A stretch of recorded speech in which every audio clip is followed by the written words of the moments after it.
Hey everybody, it's Party Elite with another episode of Total Breakdown. An absolutely insane battle today between the High Elves of Xiphos and the Dark Elves of Anjage. These are both Total War heavyweights, and they pull no punches in this one, especially since it's a tournament game from the Slan Slam, a continuation from yesterday's battle. If you'd like to get involved in the competitive scene, the Discord link I've provided in the description down below is an excellent place to start, as some great tournaments are organized there. We begin, as always, with talk of composition and deployment, and things look relatively simple on the field, but the battle is anything but. Let's start with the High Elves. Tyrion is in charge atop a horse, and he is assisted by a mage of high magic on foot.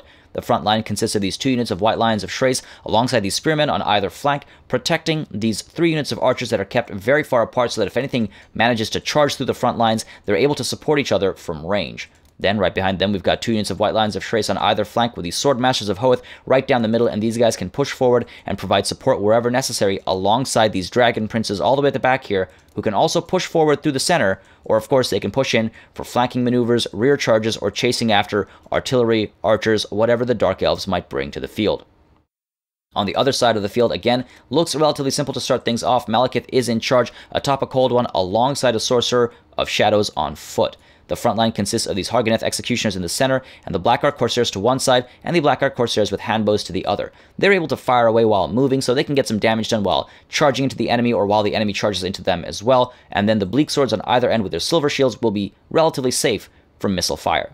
Then, right behind them on either flank, we've got these Witch Elves as well, and these ladies will be able to push in for flanking maneuvers, rear charges, get a lot of damage done, but also inflict the Madness of Cain. And that's great against cavalry that might come through as well, because when the Madness of Cain is inflicted and they're rampaging, that allows any of these 3 Cold One Knight units to push in with their anti-large armor-piercing capabilities and chase after those cavalry units before going in for rear and flanking maneuvers of their own.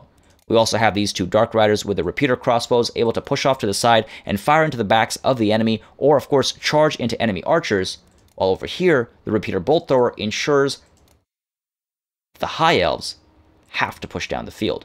With that great range, these High Elves are not safe. They have to move in towards the Dark Elves, and that reduces some of the advantage they have from that great archer range. So you can see right away the High Elves are pushing forward, and Tyrion is being quite the commander here, leading from the front, charging down the field, looking to get some work done nice and early. So as he's pushing down, though, you can see that repeater bolt thrower fires away and gets a great deal of damage done to the White Lions of Shrace to start things off there. 4 of them already dead, so good job there by the repeater bolt thrower, and Tyrion, though, continues to push forward as in response Malekith pushes forward alongside those Dark Riders with the repeater crossbows as well. Tyrion just looking to get some damage done nice and early, and you can see he creeps ever so close and just pops Sun Fang and does a great deal of damage to these Bleak Swords before they're even remotely involved in the battle, dropping their health to about a 5th, dropping their morale significantly as well. They're just barely able to hold on, barely able to stand there and keep fighting, but Malekith, you can see, is pushing in for vengeance, pushing in to do some damage of his own, while the Dark Riders, again, pushing off to the side over here, fended off by these archers, as Gaze of Malice goes down on these archers, again, dropping their health, not as significantly as the Sun Fang did to the Bleak Swords, but dropping their health by about a 5th. So, good call there, getting a bit of damage done, but Tyrion turns around and gives chase to Malekith, pops Foe Seeker as well to try and close that gap, but ultimately decides not to get engaged while these archers continue to fire away and scare these Dark Riders back. Over here we have these archers firing away into the unit of Black Arc Corsairs with their handbows, trying to get damage done before they're able to do any of their own, while Apotheosis on these White Lions of Shrace trying to keep these guys in fighting form. At the same time, the other unit of White Lions of Shrace gets hit by Melkot's Mystifying Miasma, just trying to cause a little bit of magical damage, get a little bit of hurt done to front lines before they meet, and again, these archers continue to respond to those Black Arc Corsairs, forcing them to fall back. Off from the side here as well, you can see the Dark Riders with repeater crossbows pushed all the way back here by those archers, so great work there, and now the front lines are pushing forward, hoping to engage, hoping to shut down that Reaper Bolt Thrower fire. 23 kills before lines have met. Great job there. Apotheosis has done a little bit of work to regenerate some of these White Lions of Shrace, and up front over here you can see Tyrion is pushing into Malekith, hoping to get rid of him nice and early, while Apotheosis goes down for these White Lions of Shrace, trying to recover any of that damage done by Melkot's Mystifying Miasma, forcing these Black Arc Corsairs to fall back, but you can see we have the Cold One Knights pushing in against Tyrion, while off to the left here as well, as these Dragon Princes charge into the Bleak Swords, we've got 2 units of Cold One Knights there charging right back at them, and those Dragon Princes are diving into a very dangerous position, while the front line to the right over here, the Spearmen, are going up against some Bleak Swords, so they're not going to have the best of times, while these Witch Elves as well pushing in to get involved, as over here these Dragon Princes are looking quite threatening, and you can see Over here on the left, we have the Dragon Princes almost instantaneously hit by the enfeebling foe, reducing their melee attack and melee defense. They're also rampaging at the same time, so they are stuck in that battle. They're not able to pull back. Great use of Witch Elves there, getting these Dragon Princes in a terrible position as these Cold Blood Knights just poke and prod away at them and drop them, especially with their reduced melee defense. Over here to the right, meanwhile, you can see the Dragon Princes are deciding to push into the Cold Blood Knights. Again, a very dangerous call there. They do so, and you can see these Witch Elves are right there, and they're ready to respond as well. And in just a moment's time, the Madness of Cain hits these guys, and they get inflicted by Rampage as well. There you have it, stuck in with the Cold One Knights as well. Back here, meanwhile, the Dark Riders with the repeater crossbows, rather than just firing from range, decide to push in towards these archers. Tyrion, once again, being the hero, tries to push in to intercept these Dark Riders and hold them in place, but they decide to just push on through, and they get right into the backs of these archers, and at the same time these Cold One Knights as well push through that front line and get into these archers. So the archers have very quickly been shut down. We still have another unit of Dark Riders with repeater crossbows back here, able to push in for rear charges, get some shots in as well. You can see we have the first couple of routes going down as a sorcerer gives up, and so too do the White Lions of Trace over here. The Dragon Princes on either flank continue to fall apart against the Cold One Knights. Wonderful use of the Witch Elves on both sides there, and there you have Murderous Prowess activating as well. A terrible situation for the High Elves up and down the field. You can see the archers have largely given up on the fight already. We've got this one unit of archers left fighting, and they're trying to take down the Cold One Knights to the side over here, as well as those Witch Elves, but those Dragon Princes are falling apart. They are getting a few kills in, to be fair, but this is obviously not their ideal position. They could have pulled out and done some rear charges had it not been for that Rampage effect.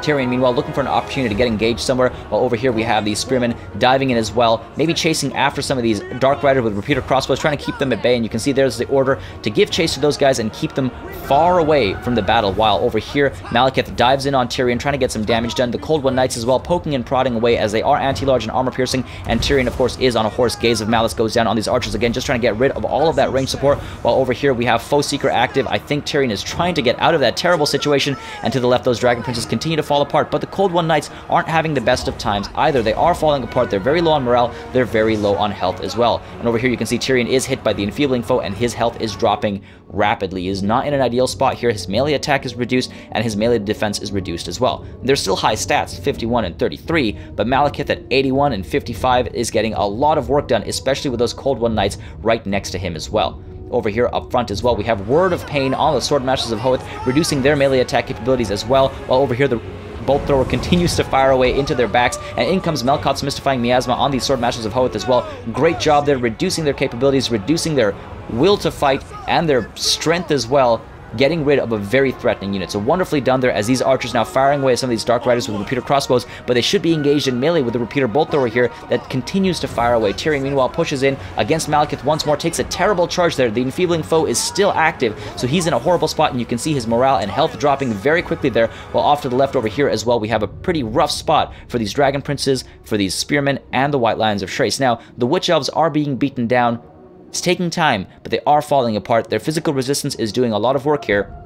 The Cold One Knights as well, they've killed 31 individuals, but they are falling apart, and so too are the Bleak Swords. So the Dragon Princes might just survive that engagement to the left over there. And to the right here, you can see these Dragon Princes had given up on the fight. They are on the route here, but they might just recover. They have just about 12 of them left on the field, while in the center here, Tyrion gives up on the fight, decides to leave, completely routes here, and we've got the Mage routing as well. These White Lions of Trace giving up on the fight. Malekith and co decide to engage against this core. What's left over here, some of them should have continued chasing after Tyrion, and you can see the Mage uses her capabilities, pops Apotheosis on Tyrion, and now Tyrion almost immediately willing to fight once more. So a bit of a bad call there. Malekith should have kept that chase on, should have just shut down Tyrion and got rid of High Elf leadership once and for all. To the left here, you can see the tide is turning a little bit as the Cold One Knights give up on the fight. So too do the Bleak Swords, and the Witch Elves now are outnumbered, so they're going to be falling apart unless these guys are able to push in time and respond. The Dragon Princes once again inflicted by rampaging.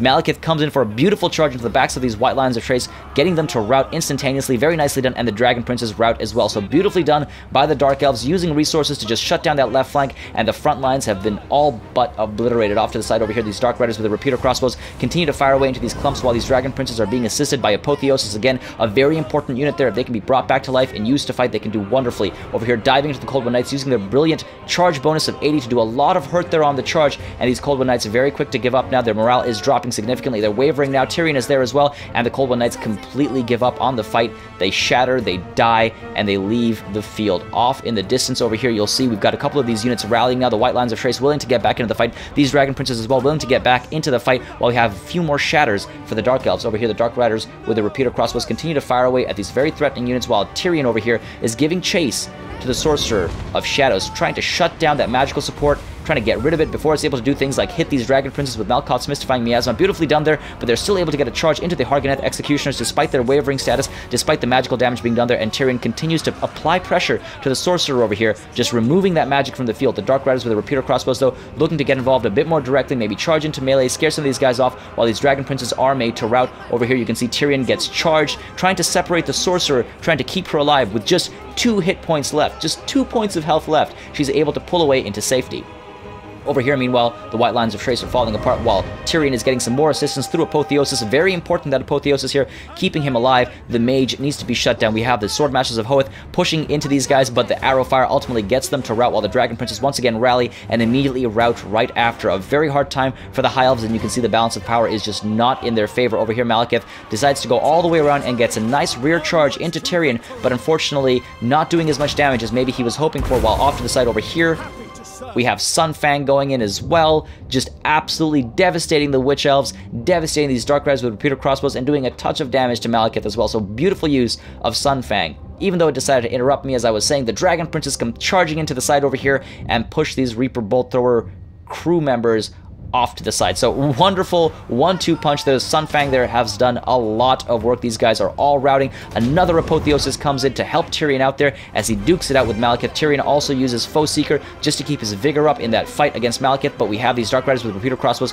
pushing in to try and get some work done, to try and maybe separate Malekith from Tyrion, because Malekith is in a tough spot here. He decides to retreat into some safety while the Dragon Princes down here charge into these Hargoneth Executioners, hoping to eliminate that threatening unit from the field. Over here, meanwhile, we have the Book of Hoeth active on the Mage of High Magic, trying to keep herself capable in magic, while Malekith here trying to shut that very magic down, giving chase here, but off in the distance we have a lot of High Elf units rallying, trying to stick to the fight here, but they are very far away, basically removed from the battle, more or less useless. By the time they close the gaps, Tyrion could be taken care of, the Mage could be completely removed from the field, and you can see Malekith has exactly that in mind.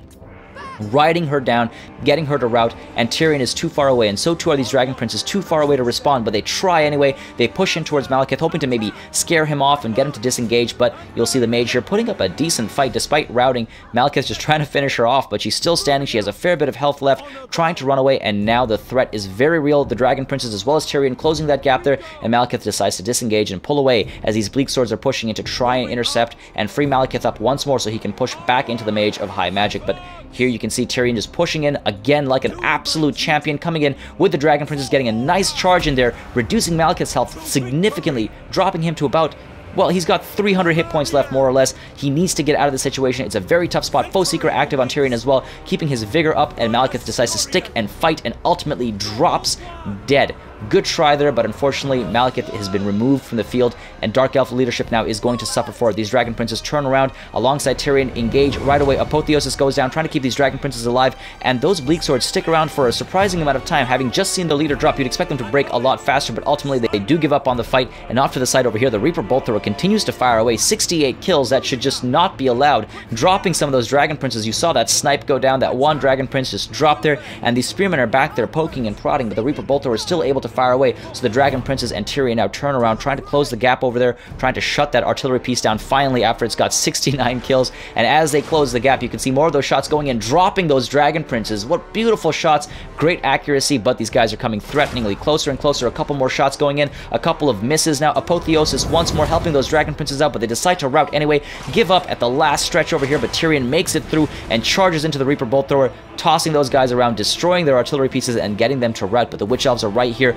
They're willing to push in, and they can do a lot of damage to these Spearmen. They can drop those Spearmen in an instant, especially with the Madness of Cain, forcing those guys into an engagement that they don't want to be in. In comes a charge. They are able to turn around just in time to avoid the rear charge penalty to morale, but they do get overpowered very quickly. Madness of Cain is active on them, getting them to rampage, stuck in combat, and they basically die, break, and shatter while Tyrion continues the fight here, using Foe Seeker once more to keep vigor up, to make sure he's up to the task. And off in the distance again, that Mage of High Magic was left alive and is now coming to just harass the Dark Elves, using Apotheosis here and there to keep the units alive. Of course, it's not going to help Tyrion anymore. He's reached his regen cap and once more hit by Rampage there, but the Witch Elves unfortunately are made to rout. Off in the distance, we have the Reaper Bolt Thrower finally shattering, while all the way over there we have this one unit of Bleak Swords willing to fight.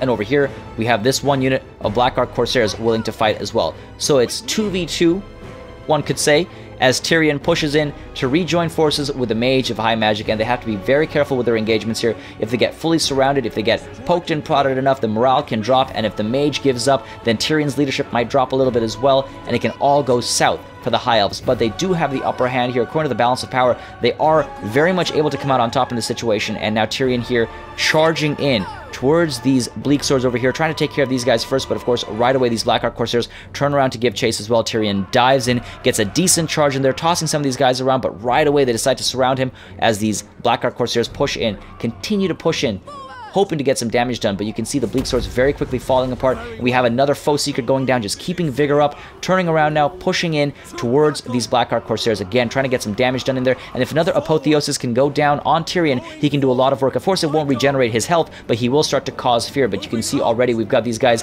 wavering very low on will here, very low in their desire to fight, and Tyrion just ping-ponging back and forth, and there goes one of the units. Both of the units shatter, and a Pyrrhic victory for the High Elves. Now, I watch a battle several times before recording multiple takes from which I pick one.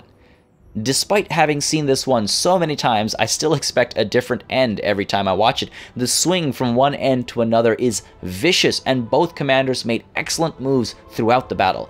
The use of Cold One Knights and Witch Elves as a team to eliminate the Dragon Princes, or at least try to where possible, was wonderful, and the Dark Riders with repeater crossbows were wonderfully used to shut down the High Elf archers.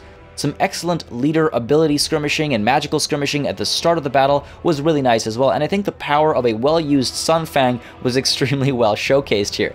At the end of the day, the biggest difference between Malekith and Tyrion was the Apotheosis from the Mage of High Magic. Though Tyrion found himself in a rough spot many times, he was healed back up to health and fighting condition, ensuring he stuck around to the end, leading from the front.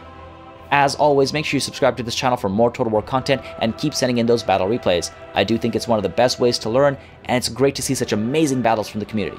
Thank you very much for watching, and I'll see you on the battlefield.